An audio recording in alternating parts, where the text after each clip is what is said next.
invista onde dá mais retorno. Seus talentos naturais.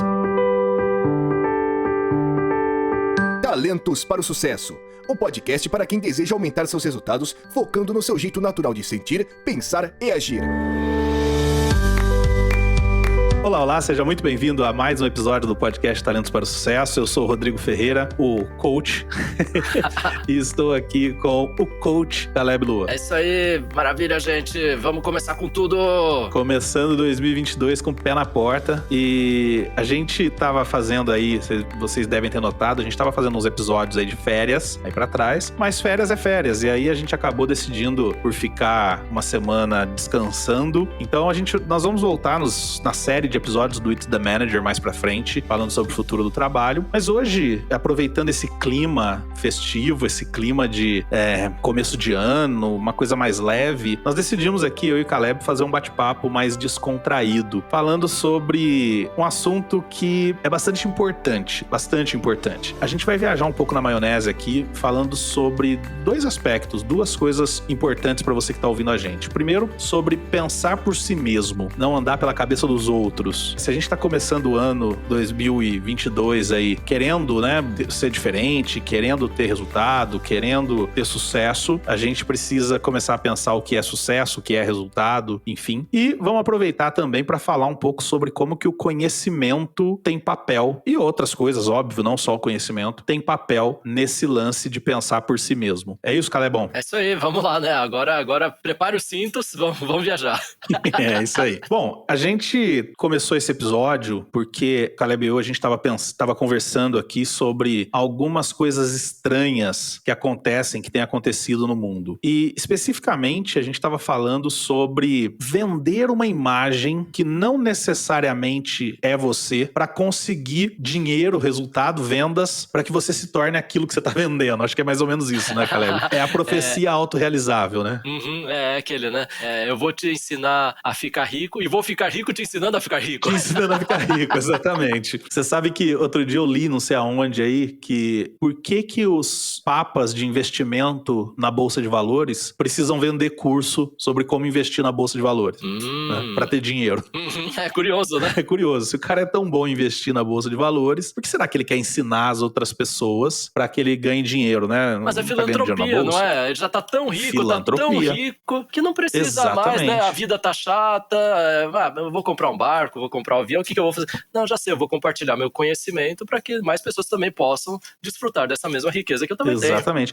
Quero até fazer um disclaimer aqui no começo do episódio, que é o seguinte, a gente não tá falando de nenhuma pessoa específica. A gente não tá direcionando esse episódio, não é um recado para nenhuma pessoa específica, para nenhum método específico. Então não nos processem, não atirem no mensageiro. Né? A gente vai só contar algumas histórias e vocês aí do outro lado que julguem o que vocês acham. Né? Então, por exemplo, eu quero começar trazendo aqui uma história que aconteceu alguns anos atrás, e eu não vou dizer o nome da pessoa, mas se vocês procurarem na internet, vocês vão encontrar rapidamente a história de uma menina que vendeu uma imagem e depois foi descoberto que essa imagem que ela vendeu não era 100% verdadeira. Ela contava e deu entrevistas e fez cursos e vendeu produtos dizendo que ela tinha sei lá quantas faculdades, né, quantas graduações feitas nos Estados Unidos, que ela era sócia de uma determinada empresa que foi vendida por não sei quantos milhões, que ela teve uma empresa na África que fazia não sei o quê e que foi vendida por não sei quantos milhões. E com esse discurso, ela escreveu 2 livros, ela foi chamada para entrevistas num monte de lugares, ela foi adotada, entre aspas, por um milionário, bilionário, na verdade, brasileiro, divulgando ela como um fenômeno, como alguém, né, outlier, né? Depois,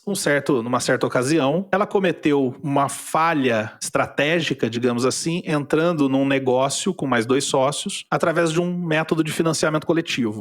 E uma pessoa, um youtuber do Canadá, brasileiro, que mora no Canadá, resolveu investigar o caso dessa menina. E começou a descobrir que grande parte do que ela falava a respeito dela não era verdade. Então, por exemplo, ela não tinha tantas graduações quanto ela dizia. E olha só, ainda que ela tivesse tivesse, se eu não me engano, 2 graduações em Harvard, né? Quer dizer, ela não precisaria nem mentir. Mas ainda assim, ela falava que eram 5 graduações, uma coisa assim. Ela era só funcionária dessa empresa de não sei quantos milhões que foi vendida. Nunca teve esse negócio na África. Enfim, começou a desconstruir esse castelinho. E a questão, naquela ocasião, né, que me passou pela cabeça foi, tá aí todo mundo que comprou o curso dessa menina. Né? E todo mundo que comprou os livros, por exemplo, dessa menina. Eu comprei o livro. Você comprou o livro, né? Eu comprei o livro, a história achei interessante. Eu comprei também. Eu comprei o livro. Eu tenho que confessar que eu também comprei o primeiro. Eu comprei o primeiro, o segundo não, mas eu vi a campanha de crowdfunding. O problema é que eu não li o primeiro, então não consigo saber. As primeiras, sei lá, 30 páginas do primeiro livro me disseram que eu não devia comprar o segundo. Ah, entendi. Mas tá aí, olha só. Nós fomos pessoas que demos dinheiro pra essa pessoa. Né? E aí, Caleb, como é que é isso, cara? Por que as pessoas caem nisso? O que leva? Qual é o jogo por trás disso? Por que essa pessoa mente? Sendo, e eu quero reforçar aqui, sendo uma pessoa fora da média. Já era uma pessoa acima da média. Aqui a gente tem um fenômeno, acho que atual da sociedade, né? Que todo mundo tem que ser espetacular. A vida média não tem graça, né? Você não pode ser ordinário. E até, de certa forma, quando a gente fala de pontos fortes, parece que é entender isso, né? Que você tem que ser alguém, nossa, ultra acima da média em alguma coisa. Mas aqui no Brasil, né? Ou talvez por influência até da cultura americana, a gente tem muito desse negócio, né? De gostar daquele herói, daquela heroína, o self-made man, a self-made woman, aquela pessoa que parece que sozinha conseguiu conquistar tudo, né? Parece que não tem mais ninguém por conta dela e da sua capacidade única, ou do que ela fez, ou da sua determinação, talvez, né? Sua motivação e determinação, ela conseguiu chegar muito longe, e por isso que ela alcançou tudo isso, mas o que é mais incrível é que ela descobriu como compartilhar isso com você também pode fazer isso. Por apenas... É isso aí. Por apenas, né? Eu ia dizer uma coisa sobre essa história dessa menina, né? Porque você disse ali atrás, filantropia, não sei o quê. E as pessoas perguntavam pra ela assim, tá, mas se você é isso tudo que você tá dizendo, o que você veio fazer no Brasil de volta? E a resposta era sempre alguma coisa do tipo, não, é que agora que eu conquistei tudo isso, eu acho que é hora de eu compartilhar um pouco com as pessoas, devolver um pouco, né? É isso, mas ao invés de fazer então uma organização filantrópica e começar a investir na educação, ou com a fome mundial, não, eu decidi vender curso para aqueles que têm recurso para poder, né? Mas baratinho, R$39,90. Isso é tranquilo. E você sabe que você estava dizendo aí, né, que a gente admira o self-made man ou qualquer coisa do tipo. E quando você estava falando isso, veio 2 coisas na minha cabeça. A primeira, eu vi uma entrevista do Rafinha Bastos, acho que na Jovem Pan, falando sobre o Danilo Gentili. Né? Então, não sou eu que tô falando, tá? Rafinha Bastos que falou. Que ele, não sei se de maneira irônica, né, ou se de maneira honesta, ele dizendo, eu admiro o fato do Danilo Gentili construir uma história de coitadismo e depois de superação desse coitadismo pra ganhar as pessoas, entendeu? Então, assim, a história que o Rafinha fala ali, e nesse sentido eu concordo muito com ele, apesar de eu não concordar com quase nada que o Rafinha fala, mas nisso eu concordo, que é assim, parece que todo mundo hoje no Brasil precisa ter uma história de sofrimento, de superação, né? Eu tava sofrendo. E o segundo ponto é assim, eu acho que isso desvalida até quem teve realmente, né? Eu tenho uma dificuldade absurda de contar a minha história de vida com medo de parecer que eu tô tentando ser o coitadinho. Por conta dessa onda de coitadismo que existe no Brasil, né? Outro dia eu já tinha ouvido e pra mim fez muito sentido quando dizem que as pessoas empatizam com sua dor, né? Se você vai contar de vitória, etc., não desperta empatia nos outros. Pode despertar inveja, pode despertar desejo, etc. Mas as pessoas simpatizam com você quando você conta as coisas da sua dor. Muitas das vezes usam isso, que é o mecanismo nosso, né, do ser humano, né? E talvez isso que nos diferencia, né, de outros seres. A gente, quando vê alguém com dor, a gente sente a dor, né?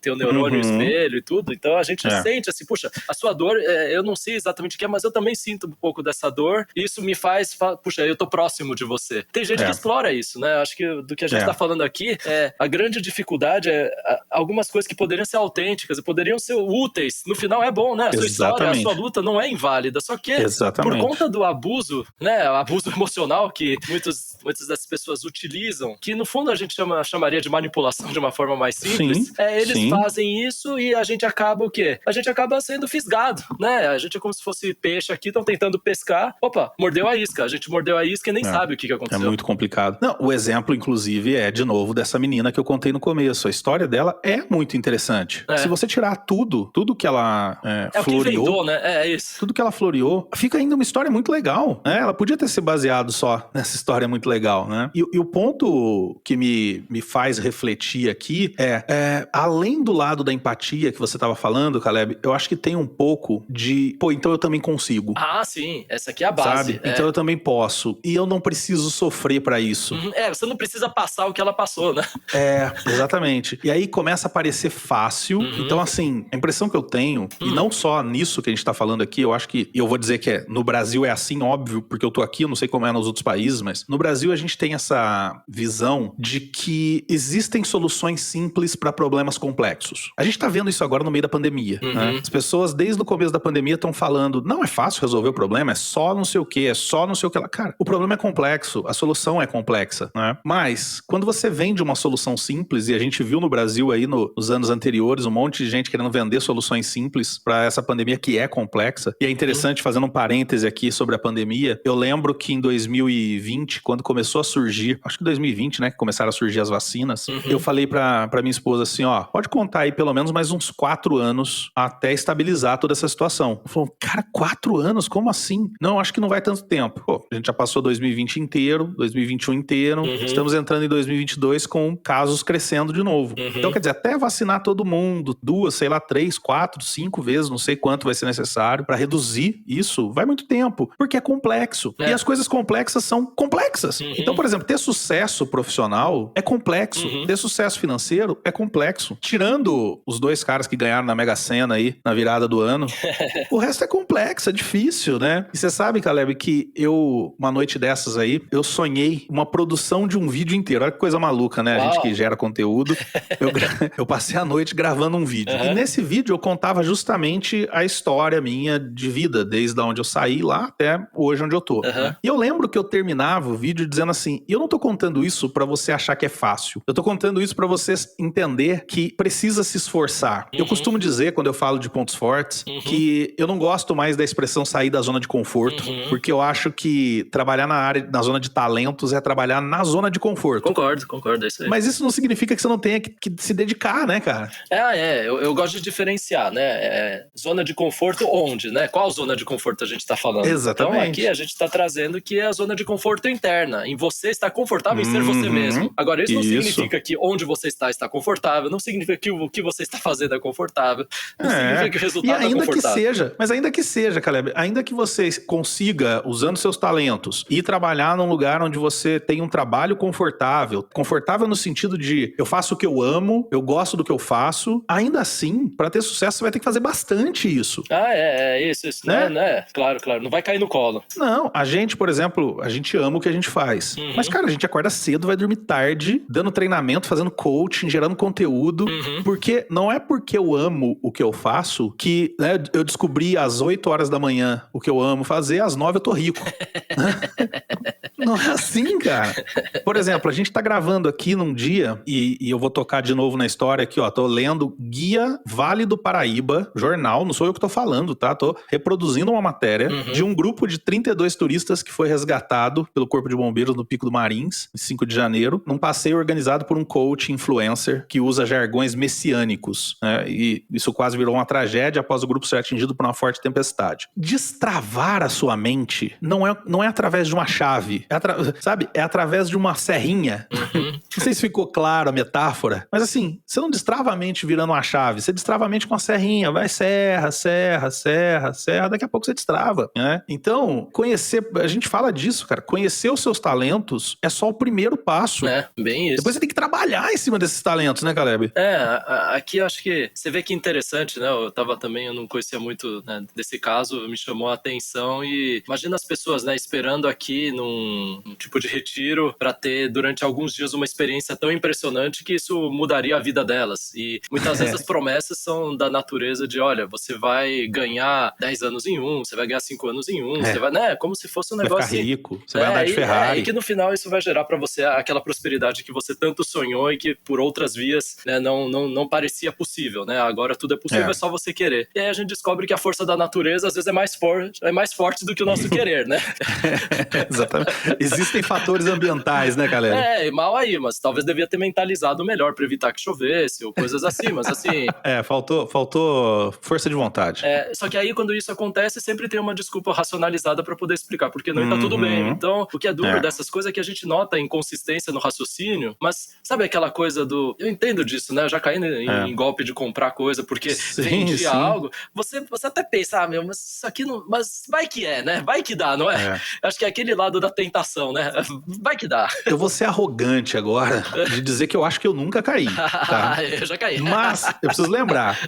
Mas eu vou lembrar de uma história aqui. Um dia que meu falecido pai chegou em casa com um Abe Shaper. Você lembra do Abe Shaper? Nossa, lembro. Quem tá ouvindo e não lembra, 8, que não é tão velho assim. O negócio parecia 8, não era? Ah, não, o Abe Shaper não era esse. Não, o Abe Shaper era aquela cinta que dava você colocava com Oscar.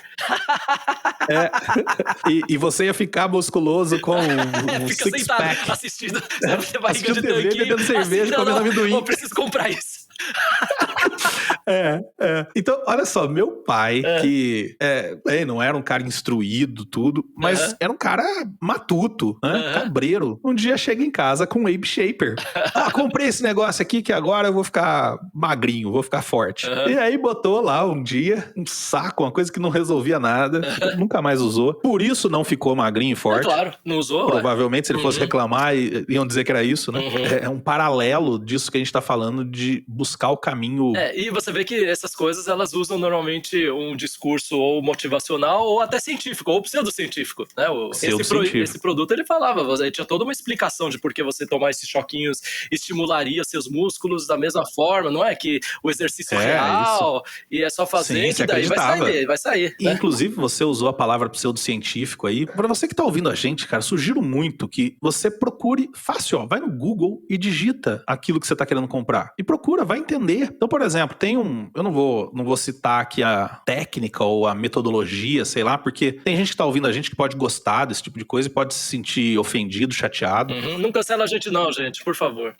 Exatamente. Não, existe um método, uma metodologia muito usada no mundo, que se você digitar no Google, o primeiro resultado é a Wikipedia. E a primeira linha da Wikipedia é blá blá blá, é uma pseudociência. Cara, tá ali, tá escrito. Aí você clica em pseudociência, vai entender o que é uma pseudociência. E a gente já falou isso aqui, Caleb, sobre pessoas que investem muito numa coisa, a dificuldade que elas têm de tirar dinheiro disso, né? Você sabe que eu tava dando um treinamento recentemente, fui falar sobre esses tipos de vieses cognitivos, assim, e eu fiz uma atividade com o pessoal, é o seguinte, eu dividi, a sala tinha, 20 pessoas, eu peguei 2 histórias, 2 papeizinhos com histórias, né, 2 grupos de papeizinhos com histórias, e dei pra 10 pessoas na sala um grupo de papelzinho, pra outras 10 outro grupo de papelzinhos. Esses papeizinhos contavam exatamente a mesma história, com uma pequena diferença. A história era a seguinte, mais ou menos assim, não vou lembrar certo, mas era mais ou menos assim. Você é o presidente de uma empresa que tá desenvolvendo um avião, e você tem lá, mais 3 milhões pra investir nesse avião,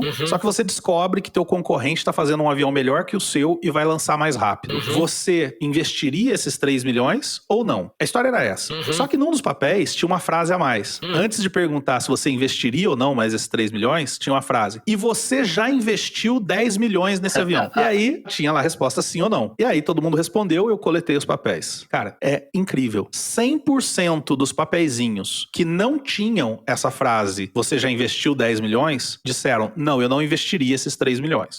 E 100% dos papeizinhos que tinham a frase, você já investiu 10 milhões, disseram, sim, eu investiria mais 3 milhões. Só que se você olhar, 3 milhões é 3 milhões. Olhar pra frente. Independente do caso, você vai perder. Sim. Só que é o viés do esforço investido. Eu já investi um esforço, um dinheiro, algo em algo, eu me sinto mais compelido a continuar investindo. Tem uma coisa, por exemplo, em venda, que eu falo sempre em treinamentos de venda, que é, quanto mais tempo o cliente investe com o vendedor, maior a probabilidade que ele compre. Porque o vendedor passou com ele 1 hora, 2 horas conversando. Ele não comprar do vendedor, significa que eu perdi essas 2 horas. Então existem técnicas, inclusive, de venda para você, entre aspas, enrolar o cliente cliente por um tempo maior, pro cliente se sentir mais compelido a comprar. Ah, tem mesmo. O pior é que é isso, né? São fatores que a gente nem percebe, são invisíveis. Eles passam por cima, né, da nossa racionalidade. Eles têm a ver com pontos cegos, então, nesses vieses que a gente tem, como né, aversão à perda, essa do sunk cost, né, do custo que já tá perdido, mas como você já gastou agora, tem que justificar que, já que você gastou, você tem que continuar, né? Meio que, porque você já investiu, parece que você vai perder mais, mas na verdade já tá perdido, né? E que exatamente. Até em princípios econômicos, né? Se a gente fosse tomar uma tomada racional, tanto de negócios, né? Ou mesmo de investimento, você fala, não, espera aí, já foi. Agora eu tenho que olhar pra frente, né? Eu não posso continuar perder mais, mas tem que ir apego, né? E é engraçado que muitos se exploram, né? Muitos acabam explorando falhas cognitivas nossas que, né? Pontos cegos naturais que a gente tem pra poder se aproveitar e ganhar com a gente, né? Esse é o ponto. Isso. Essa necessidade de um caminho fácil pra resolver qualquer coisa é o que a gente tem visto aí pelo menos o que eu tenho visto, de mais gritante nesse aspecto de ser usado por outras pessoas de maneira maléfica pra tomar dinheiro. Então, por exemplo, o excesso de cirurgias plásticas. E tudo bem, eu acho que se você é um recurso, se tá aí, é pra ser usado. Mas às vezes pra algumas pessoas, sei lá, redução de estômago. Pra algumas pessoas é uma questão de saúde. Pra outras é uma questão de, não quero fazer dieta e academia, então vou fazer uma redução de estômago. Eu acho que você precisa saber muito bem o que você precisa. É isso que você precisa? Ok, a medicina evolui pra isso, vai lá e faz. Mas será que o teu caso é esse ou é só um caminho mais curto? E o caminho mais curto vem demais. Eu lembro, por exemplo, um caso em que eu fui pra academia malhar e encontrei um amigo meu lá, o Hugo, um grande amigo de muito tempo meu, que é um monstro gigante, sabe? Musculoso. E eu brincando com ele, ele veio me cumprimentar. Pô, legal ver você aqui, que bom ver você malhando e tal. Eu falei assim, não vejo a hora de eu ficar do seu tamanho, né? E ele virou e falou assim, bom, no meu caso são, sei lá, 30 anos malhando. Né? Agora, pensa comigo se ele estivesse tentando vender o serviço de personal trainer dele pra mim. Rodrigo, é muito fácil, ó, vai te custar, sei lá, R$200 por mês durante 30 anos. Aí chega um outro cara do lado e fala assim, não, mas eu desenvolvi um método que em 2 anos você vai estar do tamanho do Hugo. É mesmo? Custa apenas R$1.000 por mês. Pô, R$1.000 por mês, vale a pena, vamos lá. Aí eu pago. Daqui 2 anos eu não tô do tamanho do Hugo, e aí? Mas daí o processo, cara, tá bom, de cada 1.000, um processa, os outros 999 bancam o processo daquele primeiro, né? Além do que, tem muitos casos, por exemplo, teve um caso recente, que parece não ter nada a ver com isso, mas teve um caso recente no Rio Grande do Sul, se eu não me engano, de algumas pessoas que sofreram um golpe na internet. Daqueles que foi o seguinte, tipo pirâmide? Não, era pior do que isso, Caleb. Ixi. Era o seguinte, uma menina, entre aspas, entrava em contato com um cara, geralmente um cara casado, e começava ali uma conversa com o cara. E aí começava uma troca de nudes, né? Obviamente fake, do lado dela. Né? Passava uns dias, esse cara recebia uma ligação de uma pessoa dizendo, olha, eu sou pai da fulana, ela é menor de idade, você trocou fotografias com ela, eu tô indo na delegacia te processar, mandar te prender. Aí o cara, não sei o que, tá, porque ela teve que ir em psicólogo, teve que não sei o que por causa disso. Aí o cara ficava apavorado e tava, tá bom, não quer que eu vou? Então você paga esses custos aí que eu tive, que eram, aí falava um valor absurdo, né? O cara, com medo de ser preso, ainda provavelmente casado, com medo de um escândalo, pagava, né?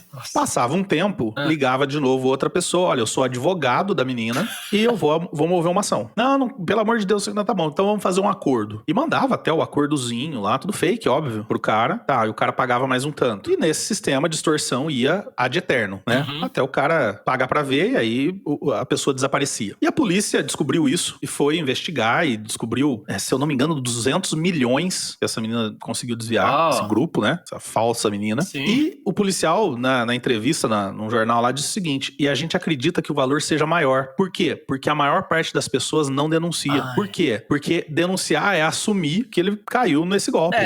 Então, por exemplo, um cara que doou, sei lá, 1 milhão, talvez ele denuncie. O cara que doou 10 mil, ele fala, 10 mil, deixa pra lá, melhor perder 10 mil do que... do que me expor. Do que me expor, exatamente. Então, quer dizer, um caso desse que eu tava dando exemplo aí atrás de um personal fake cobra R$1.000 por um método milagroso, muita gente não vai nem denunciar, não vai nem processar o cara, porque é assumir algo que, de repente, ele prefere deixar esses R$1.000 pra lá, né? Sim. E também tem aquele fator de que, às vezes, não deu certo as coisas porque você não fez a sua parte. mas a culpa é sua. A culpa é sempre sua. Então você não fica nem com aquele, né? Você não consegue nem saber, né? Se realmente você foi enganado ou não, ou se o... Fica ambíguo. E quando a gente tá falando de físico é mais difícil, né? Porque o cara pode... Não, mas eu segui tudo certinho e tal. Agora, e quando é mental? E quando é de sucesso, de prosperidade, como tá dizendo? Então o cara vira e fala assim, não, olha, você tem que todo dia, de manhã, olhar no espelho e acreditar fortemente que você é rico. O que é acreditar fortemente? Aí depois ele vira, não, você não acreditou fortemente o bastante.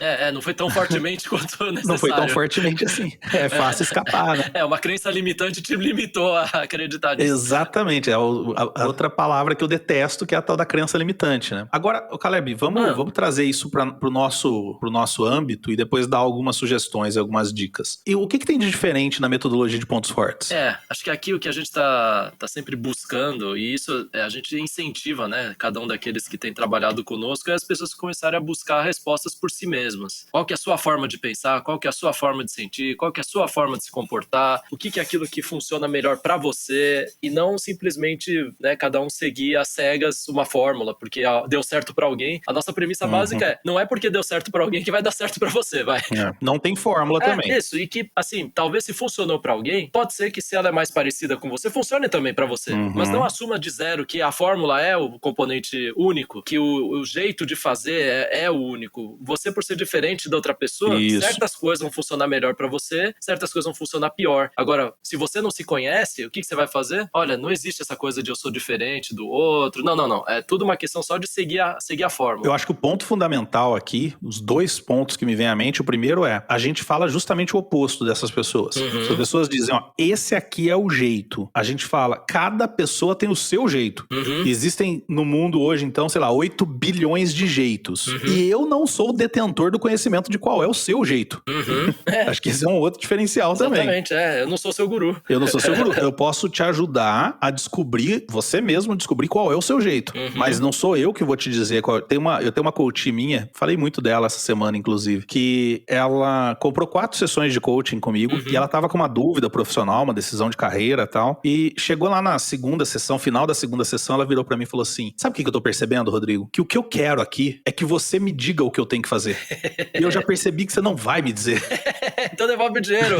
Foi enganado. Eu falei, então, isso é coaching, eu não vou te dizer, cara. Você tem que dizer, quem sou eu? Eu não tô na tua pele, eu nem te conheço, eu nunca nem te vi pessoalmente, como é que eu vou te dizer o que você tem que fazer? Ela falou, então, eu entendo, é isso que eu quero mesmo, só que no fundinho do meu coração, eu queria que alguém me dissesse o que eu tenho que fazer pra eu poder pôr a culpa em alguém se der errado. Olha, você trouxe um ponto, né, tão legal, né, que quantas vezes, e isso também não vou me tirar do jogo, mas quantas vezes quando é um assunto que não é, né, o que a gente mais quer lidar, a gente não preferiria que tivesse alguém que dissesse, faz assim, né, porque daí você fica meio, porque é aquele assunto que você não quer trabalhar, né, é um negócio que é ruim, você não, então, puxa, qual que é a saída? Deixa eu achar um expert, aí o expert me fala o que eu tenho que fazer e fica tranquilo, deu certo o expert que falou, não deu, mas assim, eu quero terceirizar tudo isso aqui, e de novo, né, a gente também não tá falando que você tem que fazer tudo, né, quando a gente trata de pontos fortes, você tem mais clareza sobre onde é a zona que você navega melhor, onde você precisa de ajuda e tal, então não tô tirando o papel dos experts, mas tô trazendo que muitas vezes até pro próprio desenvolvimento, que é algo que você deveria zelar porque é você,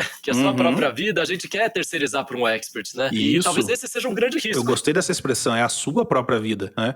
Essa semana eu tô vendo algumas casas, alguns apartamentos, tal, para alugar, e eu tenho um amigo que tem um imobiliário, Davis, e eu peguei e chamei ele no WhatsApp e falei, Davis, tô vendo um apartamento por tanto de aluguel. Você acha que eu devo alugar ou você acha que eu encontro uma casa melhor do que um apartamento por esse preço? E ele virou pra mim e falou assim, eu acho que você vai encontrar casas mais legais por esse preço. E aí depois, ontem a gente foi tomar um café junto e surgiu um assunto parecido com esse que nós estamos discutindo aqui. E eu falei pra ele assim, então, beleza, agora se eu não encontrar a casa, a culpa é sua. Eu falei, brincando, óbvio. Ele meio que olhou assim, eu falei, não, fica tranquilo, eu tenho autoafirmação em 11º. Pra mim não interessa muito o que as pessoas falam, eu acabo decidindo o que eu acho que eu devo. Exatamente. Não, obrigado por que falou, mas eu tomo decisão por mim mesmo, então valeu. É interessante isso, porque por mim mesmo. Errei muitas vezes, mas eu nunca tive ninguém pra pôr culpa. Agora, eu refletindo, eu acho que o que me fez ser assim, tanto nesse aspecto de acreditar que talvez eu nunca tenha caído mesmo num conto do vigário desse tipo, e também ter esse lado dessa brincadeira que eu fiz agora aqui sobre eu vou acabar decidindo o que eu achar que eu devo. No meu caso especificamente, eu acho que tem a ver com o meu aspecto crítico. Eu sou extremamente crítico, e acho que esse aspecto crítico meu vem do conhecimento. Isso é muito bom, né? Assim, eu digo, né? Uma coisa é desconfiômetro, certo? Se você já é uma pessoa naturalmente desconfiada, não é qualquer coisa que vem e te conta, você já sai, né? Mas também, quando você tem conhecimento, isso te ajuda a ter critério, né? Não é aquilo que a pessoa começa a chegar e falar pra você algumas barbaridades sobre como a natureza funciona, porque ela viu um caso, ou alguém contou, ou apareceu na internet, né? E a pessoa acreditou, e que é, né, aquela coisa do fake news. Aliás, falando disso, né, de fake news, que tem, acho que tudo a ver com o que a gente tá falando aqui, né? Outro dia a minha cunhada tava me contando que sua filha joga Roblox. Joga. Então, as meninas aqui jogam também, né? Até o Kenzo joga, né? Imagina. Meu filho também joga. Então, tá vendo? Todas as crianças jogam. Então, todo mundo. Não teve um dia que deu falha no servidor? Gasta dinheiro pra caramba com isso aí, inclusive. Não, aqui não tem. Aqui, nesse golpe eu não caio. Ainda não, né? Ainda a pressão eles não veio. Eles pegam a mesadinha deles e botam tudo nesse negócio aí. Então, tudo não, mas uma boa parte. Tem que comprar ações aí, né? Eu vou ter que comprar ações disso aí. Não teve um dia que o servidor caiu do Roblox? Não sei se para as crianças eles chegaram a comentar. Não, caiu. Foi um negócio assim. Eu não sei se foi aquele dia que o servidor da Amazon caiu também geral, mas bem, teve um dia que o Roblox parou e todo mundo, o que aconteceu? O que aconteceu foi a internet, né? Parece que, né, igual pra gente, né? Se acaba o Facebook, para o WhatsApp, parece que o mundo teve um problema muito sério, né? Um colapso, né? Global. E aí a minha cunhada, ela contou que, olha que louco, a filha dela, em algum grupo de discussão, recebeu o aviso de outra amiga que ficou sabendo no vídeo do YouTube que, na verdade, o que aconteceu não foi uma falha de servidor, sabe? Tipo, trouxe toda uma conspiração, uma teoria, e ela acreditou. E ela já contou pra mãe, não, porque o vídeo da internet diz que é isso. Né? E aí é aquela coisa do conhecimento, né? Quando a gente não conhece tudo, muitas vezes o que acontece? É a informação que chega e a informação que fica, né? É a sua fonte confiável, vai. E a gente não tem nem critério. Eu acho que o mais difícil quando a gente é ignorante sobre o assunto é a gente não sabe nem por onde procurar o que é o certo, o que é verdadeiro. Bom, Caleb, vamos direcionar aqui pro final. E a ideia é a seguinte: dicas pra quem nos ouviu até aqui, pra não cair nesses golpe, como a gente diz aqui no interior, nesses golpe. Uma dica é procure o Reclame Aqui. Excelente, boa. Põe o Reclame Aqui. Eu caí sim, eu já caí em golpe sim. Eu caí em golpe do Mercado Livre. Agora eu tô lembrando. Tá vendo? Gente, ninguém aqui é a prova de golpe, cada um aqui tem o seu ponto fraco, tá bom? É isso aí, tô lembrando agora. Então, Reclame Aqui, eu acho que é uma fonte legal, de novo, né? Não é pra você também pegar os piores casos e achar que todo mundo, mas assim, dá uma olhada, checa, e não só ver a reclamação, mas ver a resolução da reclamação, porque eu acho que isso é muito legal de ter no Reclame Aqui. Dependendo de como a empresa... reclamar pode acontecer, né? Todo mundo pode errar. Mas... alguém não gostou e etc, e põe uma reclamação gigante, né? Tava mal no dia, sei lá, pode ter N explicação, mas a forma como a empresa conduz a reclamação diz muito sobre a própria empresa. Se ela realmente valoriza, se ela tá aberta a feedback ou não. Então, presta atenção nisso. Eu vou dar duas aqui. A primeira é, como eu já falei ali atrás, não acredite em soluções milagrosas. Não acredite. Tá, mas Rodrigo, você não acha que se eu não acreditar em soluções milagrosas, se uma solução milagrosa aparecer, eu vou acabar perdendo ela? Tá bom, então, se você achar que tem uma solução milagrosa, fica com o pé atrás. Investiga, procura informações. Geralmente não existem soluções milagrosas. E eu não tô nem falando de milagre aqui, não tô falando de religião, né? Milagres religiosos, ok, você pode acreditar, pode... Agora, é aquela história, né? O exemplo, até usando isso como exemplo, você tá doente, uma doença muito séria, e você acredita num milagre. Ok, acredite, mas toma seus remédios enquanto o milagre não chega. Então, a minha primeira dica é, lembre-se, problemas complexos demandam soluções complexas. Se você quer ser rico, ter prosperidade, andar de carro zero, morar num apartamento luxuoso, enfim, viajar pra Europa, o processo para tudo isso passa por trabalho, passa por organização, planejamento, passa por tempo, né? Tempo é dinheiro, como diz aquele famoso ditado. Então, se você quer dinheiro, você precisa de tempo. Agora, é óbvio que você acreditar em algo, eu quero fazer uma viagem pra Europa. Tá, tudo bem, você colocar um fundo de tela no seu computador mostrando imagens da Europa, você escrever que vai viajar pra Europa, tudo isso pode te ajudar, né? Pode direcionar teu mindset, tua mente pra aquilo, pra te ajudar a enxergar oportunidades e tudo mais. Mas não é só isso. Essa é a questão. E a segunda dica que eu quero dar é, se por acaso você comprou uma solução que parece ser milagrosa, não se sujeite a... Até o jornal aqui usa uma expressão, quer ver? Coação. Tá? Não se sujeite a coação. Então, nesse caso que aconteceu agora de pessoas perdidas numa mata, numa trilha e tudo mais, o jornal aqui aponta que algumas pessoas, segundo testemunhos, algumas pessoas estariam querendo desistir por conta das condições climáticas, etc. E essa pessoa que estava conduzindo coagiu essas pessoas a continuar, dizendo, você não é tão... Você é fraco, você não tem a mente tão poderosa, por isso que você não vai chegar a lugar nenhum. Você não vai lutar por seus sonhos?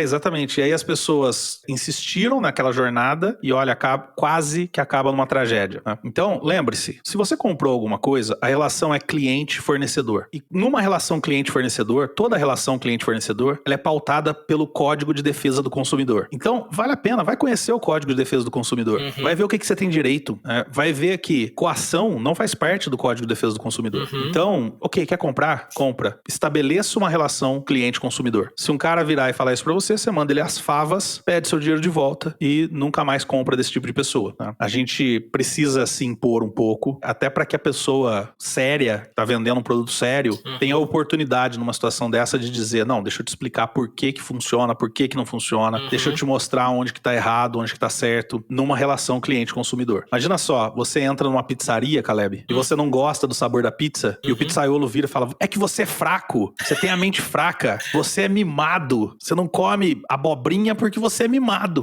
Então você não vai chegar em lugar nenhum na sua vida porque você não come abobrinha, não é? Você vai mandar o cara pra aquele lugar. Por que que você permite que um, entre grandes aspas, coach faça isso com você? E eu queria terminar dizendo o seguinte, que talvez vocês tenham percebido que nesse episódio eu falei até um pouco mais pausado, porque eu fui pensando tudo que eu falei, porque a minha vontade não era falar do jeito que eu falei. Quem me conhece sabe qual seria o meu tom, mas a gente sabe, como eu acabei de falar, que existe uma relação, no nosso caso aqui, produtor de conteúdo, consumidor de conteúdo. E a gente respeita muito vocês. E a gente agradece vocês por estar aqui com a gente e respeita muito vocês. A gente respeita muito as opiniões de vocês, que talvez não sejam as mesmas que as minhas. Então, o cuidado para não ser visceral aqui hoje é para que você entenda o conteúdo da mensagem, independente do que eu realmente gostaria de falar. O conteúdo da mensagem aqui, então, que fique claro talvez sejam dois conteúdos importantes. O primeiro é, conhecimento te ajuda a escapar desse tipo de situação. Adquira conhecimento, aprenda, estude, pesquise, converse com pessoas. E a segunda grande mensagem aqui, pense por você. No final das contas, a vida é sua. A hora que você tomar um capote, quem vai tomar o capote é você. Se você tiver sucesso, quem vai ter sucesso é você. Então, quem tem que decidir é você. Eu tava pensando aqui que uma das coisas legais, né, pra gente levar em conta, e se você puder fazer isso, isso vai te ajudar muito no seu estudo de tomada de decisão, é o seguinte, tenta entender melhor essa questão dos vieses cognitivos. Procura a economia comportamental, viés cognitivo, a gente tá falando pra você de material que tem disponível na internet, você vai ler sobre várias coisas muito interessantes de por que certos comportamentos que a gente tem, especialmente em compra, não são racionais, e tá tudo bem, tá bom, não é problema isso, só que ao a gente entender melhor que a gente tem esses vieses, a gente meio que ganha uma espécie de vacina, tá bom? Aí se você for antivacina, não, beleza, não vou falar disso. Aí você ganha uma espécie de cloroquina, né? Mas assim, aqui o que a gente tá trazendo é que uma vez que você entende melhor esses vieses cognitivos, e a gente comentou sobre alguns deles aqui, o que isso te permite? Opa, na próxima vez quando eu for tomar uma decisão, você poder se perguntar antes. Gente, será que eu não tô fazendo isso por causa disso? Isso. Só de fazer o que tá me levando a tomar essa decisão, isso, né? Ao invés de ter, não, eu tenho certeza, isso aqui é a melhor coisa que eu podia fazer. Quando você se auto-questiona a sua própria decisão, e isso eu sei que é difícil, gente, isso aqui é um treino, tá bom? Não é um negócio fácil, porque algo que você quer, você viu, você cria uma história pra você, você fala, não, eu tenho que ter, né? Mas mas você poder parar e falar, realmente eu preciso ter? Pra você se fazer isso, você precisa saber que você pode estar sendo manipulado. Então como é que você descobre que tá sendo manipulado? É você se fazer perguntas pra você descobrir. Isso. E às vezes você mesmo tá se manipulando, né? Isso, você se perguntar também, a gente às vezes é o nosso próprio inimigo. Então aqui fica disso, né? Estuda mais sobre isso, é um assunto que eu acho muito legal. Mais pra frente, se tiverem interesse no episódio, tanto o quanto a gente pode gravar, eu acho que é super bacana. Mas isso ajuda, porque no final a gente às vezes consegue dar um passo pra trás e falar, quer saber? Tô com muita vontade disso, mas talvez não seja a melhor decisão. E aí você para um pouco, depois esfria a cabeça, uma hora você toma uma decisão mais sábia, tá bom? Não quer dizer que seja correta, também não quer dizer que a partir disso deu tudo certo. Você pode até errar também. Pode errar, mas pelo menos você fala, não fui no calor do momento, não fui porque alguém me forçou a fazer e eu nem percebi, mas acabou me levando, eu comprei, a pessoa fez o fechado pra mim e eu nem percebi. E outra coisa é que se a decisão foi racional, ou pelo menos tentou ser racional, mesmo que você erre, você consegue depois identificar onde foi o erro. Pra que na outra decisão você corrija aquele erro. Você pode até cometer outro, mas aquele você pode tentar corrigir. Se a decisão é emocional, você não consegue nem identificar onde foi o erro. O erro foi todo, né? Exatamente. Então fica aí a dica, né? A gente... E segue a gente, né? A dica também é continue escutando o nosso podcast. Porque se você escutar o nosso podcast, você vai ficar milionário. Isso, já. E, tem o link abaixo, a gente já tá vendendo o nosso curso de como não ser enganado pelos outros e ficar milionário. Clica aí embaixo no link, compre. São apenas 12 parcelinhas de R$300 que nós vamos te ensinar como não comprar as coisas na internet. E ficar milionário assim. Muito bom. Obrigado por ter ouvido o podcast Talentos para o Sucesso. Acesse nossos sites talentosparosucesso.com.br para mais informações sobre como assinar gratuitamente esse programa em seu aplicativo de podcasts favorito e não perder nenhum episódio. Precisando de coaching ou treinamentos? Entre em contato, diga que é ouvinte do podcast e receba um belo desconto. Quer ter ainda mais sucesso? Crie parcerias, compartilhe esse podcast com seus contatos e vamos juntos melhorar o mundo.